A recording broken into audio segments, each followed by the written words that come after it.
ఛత్తీస్గఢ్ ప్రాంతంలో జరిగిన బూటకపు ఎన్కౌంటర్ను తీవ్రంగా ఖండించిన మాజీ మంత్రి ఎర్రబెల్లి దయాకర్రావు దేవరుప్ల మండలం కడవెండి గ్రామంలో కామ్రేడ్ రేణక్క భౌతిక దేహానికి పూలు చల్లి నివాళులర్పించిన మాజీ మంత్రి ఎర్రబెల్లి దయాకర్రావు అనంతరం వారు మీడియాతో మాట్లాడారు. గత బీఆర్ఎస్ ప్రభుత్వంలో ఎప్పుడు ఇటువంటి ఎన్కౌంటర్లు జరగలేదని అన్నారు. తెలంగాణ రైతంగా సాయుధ పోరాట యోధురాలు చిట్యాల ఐలమ్మ, షేక్ బదంగి దొడ్డి కొమరయ్య ఈ ప్రాంత అమరుల స్ఫూర్తితో గత బీఆర్ఎస్ పాలన కొనసాగిందని అన్నారు. ఇటువంటి బూటకపు ఎన్కౌంటర్లను తీవ్రంగా ఖండిస్తామని అన్నారు.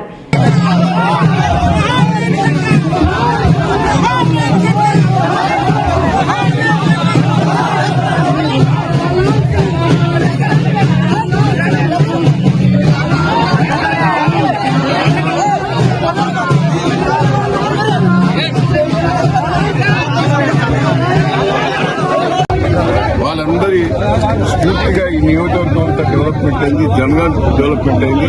ఈ ఎన్కౌంటర్ను పాపం 35 సంవత్సరాల కింద ఎల్ఎల్బి చేసి మోడిబిడ్డ సంపాదించి చరిత్రలో మిగిలిపోయిన ఈ ముద్దుబిడ్డ ఈరోజు చనిపోవడం చాలా బాధాకరమైన విషయం. కానీ ఇంత ఉద్యమ చరిత్ర ఉన్నా 50 లక్షలు మీరు సరెండర్ అయితే 50 లక్షలు ఇస్తుంది ప్రాణం కాపాడతామన్నా కూడా ఒంటికి దించి పేద ప్రజల కోసం పోరాటం చేసిన మా కడివెండి బిడ్డ రేణుకమ్మ చనిపోవటం చాలా బాధాకరం.